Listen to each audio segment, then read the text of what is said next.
Hello students, welcome to lecture number 9 in design and analysis of algorithms. Myself Vamsi, working as an assistant professor in CSE department. Okay. So in the current lecture, we will see about the procedure of bucket sort. In the last lecture, number 8, we have seen radix sort algorithm, right, and the way of procedure as well as analysis also. Okay. So the main theme of radix sort is to convert the unsorted array into sorted manner with the help of digit queues. Right. So the digit queues which are starting from 0 to 9, but in this algorithm also, in the bucket sort algorithm also, we are going to have the data structure which is going to be queue, but here we are going to be calling them as buckets. Okay. So here also you need to take the buckets, the range which is starting from 0 to 9, okay, like your radix sort. Okay. Now try to focus on what is the procedure of your bucket sort and how this algorithm will going to be converts the unsorted array into sorted manner as well as analysis also. Okay. So this is going to be a unit 1 syllabus. So in this today's lecture we are covering bucket sort. So in your sorting in linear time chapter you are going to have two concepts. So in the last class we have completed radix sort. So in the current lecture we are covering bucket sort, and in the next lecture we are going to be covering counting sort. Okay. So likewise we are going to be completing the concepts which are available in this sorting in linear time chapter. Okay. Now we try to focus on what is the lecture contents as well as objective as well as outcome of this lecture. Okay. So the main contents of this lecture is, first of all we will see about the procedure of bucket sort, followed by we will see one example, followed by analysis. Okay. So the main objective of this lecture is going to be, you are going to be understand the concept behind bucket sort, how it is going to be works, and the main outcome of the lecture is you are going to be apply this bucket sort algorithm to a unsorted array to convert that one to a sorted manner as well as analysis also. Okay. So we will understand the bucket sort way of procedure through one example. Okay. Yes. So this is the example I am taking. So this array contains how many number of elements? 10 number of elements, right? So your task is to convert this unsorted array to a sorted manner. Now you try to focus on how bucket sort will going to be converts this unsorted array into sorted manner. Okay. So for that purpose, here you required a divider. Okay. So you required a divider. So based on the divider parameter only, you can have a capability to add each and every element that is available in the array to your corresponding buckets. Okay. So based on the divider only, you can have a capability to add the elements which are available into corresponding buckets. Okay. Now we try to focus on how to get the divider value. Okay. So the divider will going to be depending upon the formula which is going to be ceil of max plus 1 divided by number of buckets. Okay. So how many number of buckets you required? The range which is starting from 0 to 9. So how many total number of buckets you required? Total which is going to be 10. Okay. Now coming to the max. So among these elements which are available in the input array, what is the maximum element you are having? The maximum element is 44. Now try to submit max as 44 to get the divider value. Okay. So 44 plus 1 will going to be gives 45, divided by how many number of buckets you required? 10 number of buckets. So what is the value of 45 divided by 10, which is going to be 4.5. So for this value you need to apply the ceil parameter, nothing but round figure value, right? So if you apply ceil on 4.5, ultimately it is going to be gives a value which is 5. So now the divider is going to be 5. Okay. So why I am calling this parameter as a divider? So you need to divide all the elements which are available in the array to get the bucket number. Okay. Now we will see now how it going to be possible. Okay. So you try to observe how to update how to get the value for your divider parameter. Okay. So the maximum value among your input array is 44. So 44 plus 1 will going to be gives 45. So 45 by 10 will be 4.5. And if you apply ceil on 4.5, ultimately you will get 5 value. Okay. So this is going to be a divider. So by using So by using this divider value, I can have a capability to divide each and every element which is available in the input array to get the bucket number. Now we try to focus on how to get the bucket number. So that can be possible by the formula which is named as J equal to floor of A of I by divider. Okay. Now we try to focus on what is meant by array of I. What I represents index number. That A of I represents each and every element that is available in the input array. So you got the value of divider, right? So what is the value of divider for this problem, which is going to be 5. Now you try to apply the divider to divide each and every element that is available in the array to get the bucket number. Okay, now we try to understand how to apply this J parameter on each and every element that is available in the given input array to get the bucket number. So with the help of J parameter value only, I can have a capability to get the bucket number, so that I can put that corresponding array element into my bucket, corresponding buckets. Okay. Now we try to focus how we are going to get the bucket values, bucket number values. Okay. So this is my example, right? It contains a number of elements. So you need to apply J parameter for each and every element that is available in this given input array. Okay. So ultimately you require how many number of buckets? So you require 10 number of buckets, right? So the range which is starting from 0 to 9. Now we try to focus on how to get the bucket number for each and every array element or every index. Now we try to apply the J parameter for A of 0 first, followed by we will see about the value for A of 1 up to A of 9. Okay, why? Because my input range which is starting from A of 0 to A of 9, right? Why? Because here you are having 10 number of elements. Now we try to focus on how to get the bucket number for array of 0. So what is the value for A of 0? 3. So 3 divided by 5. So what is the value of 3 divided by 5? Ultimately you will get 3 by 5, which is 0.6. So if you apply floor function on 0.6, ultimately you will get a value which is 0. So what is this 0 is telling? So try to add this 3 value to the bucket number 0. Okay, so by using this J parameter only, you can have a capability to find the or to get the bucket number. So based on that bucket number only, you are going to be putting each and every array element into the corresponding individual buckets. Okay. Now I am going to be place my A of 0 at bucket number 0. So the first value that is available in the array, which is going to be 3.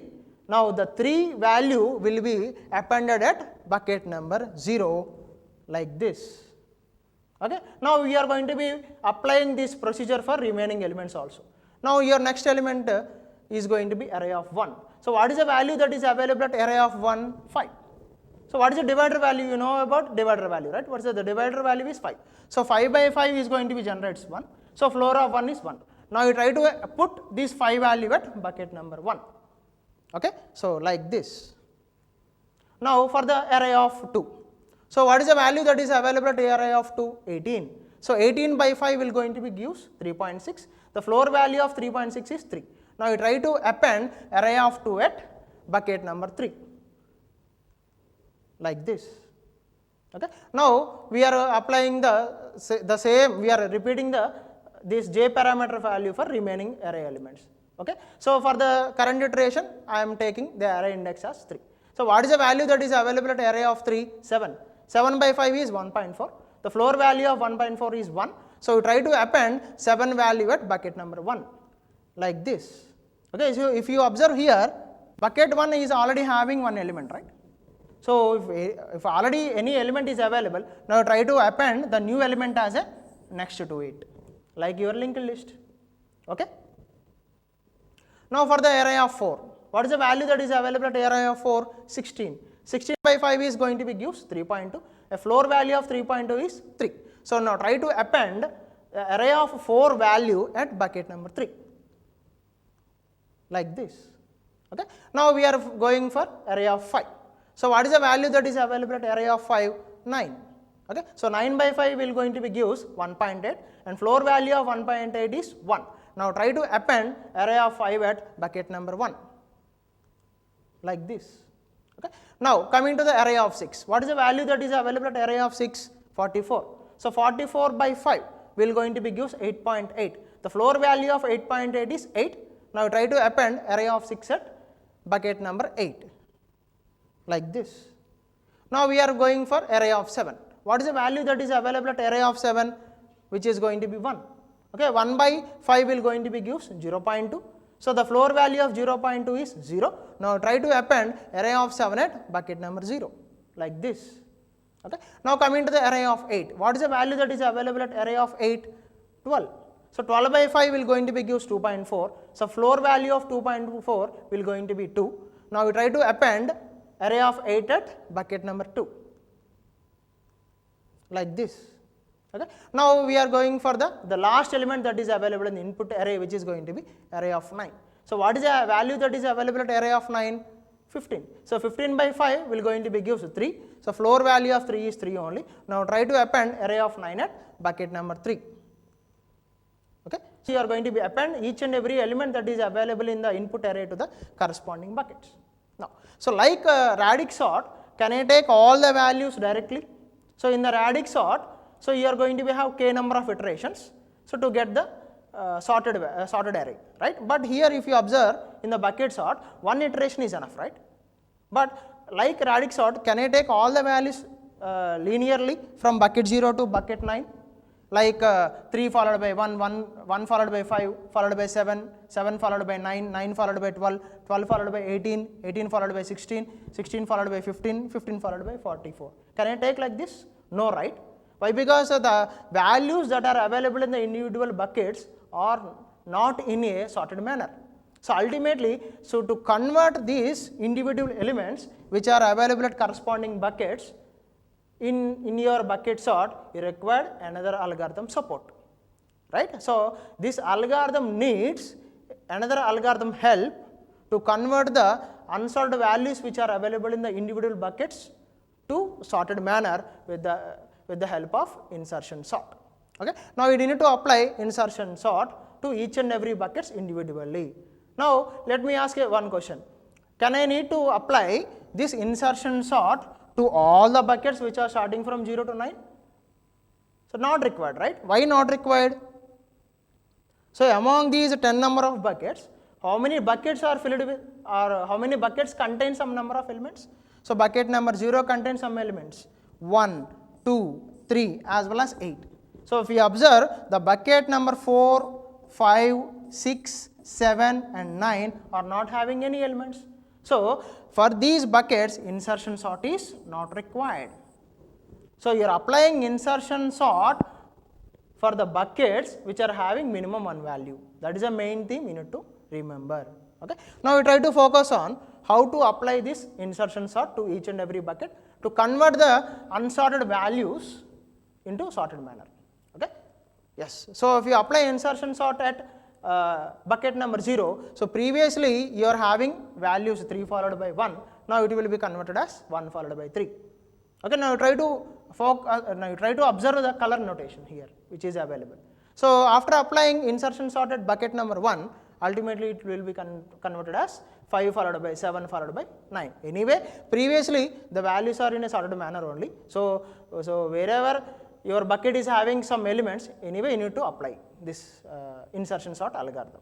Okay. Now you try to apply insertion sort at bucket number 2. So only one element is available, by default that is going to be considered as a sorted element.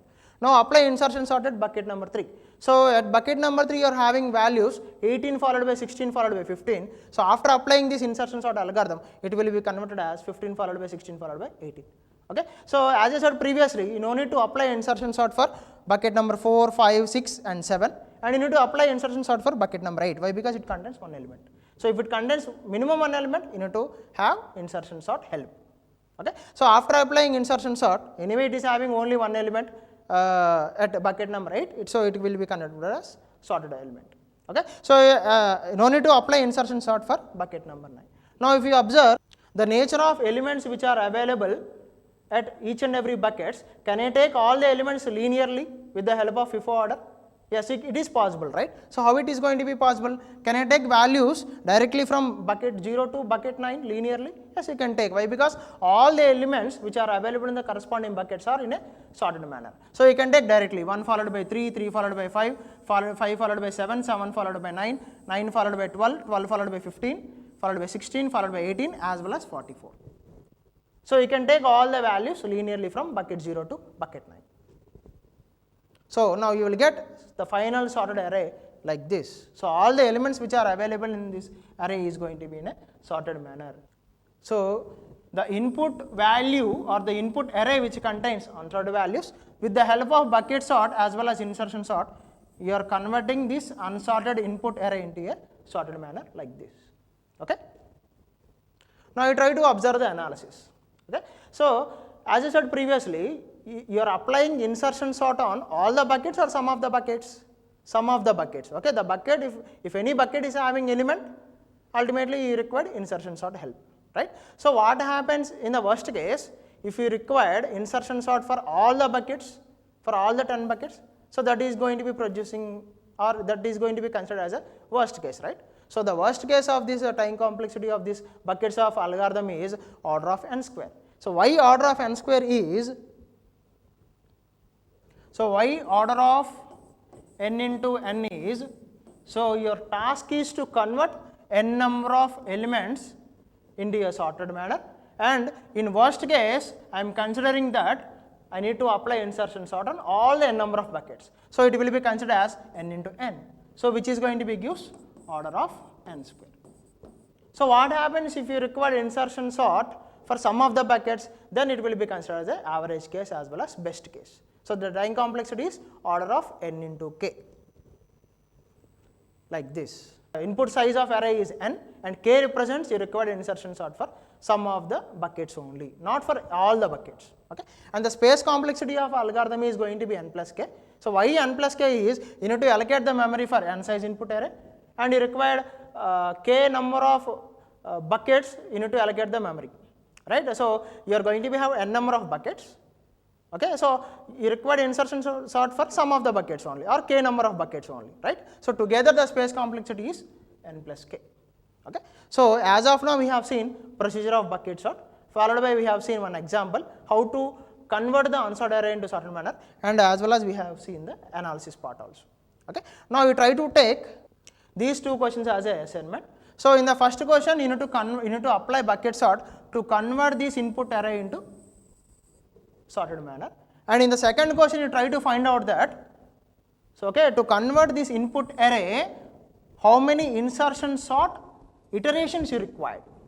Okay, so in the first question you need to convert the unsorted array into sorted manner with the help of bucket sort as well as insertion sort, but in the second problem you just need to find out how many number of times this insertion sort algorithm is required. Okay.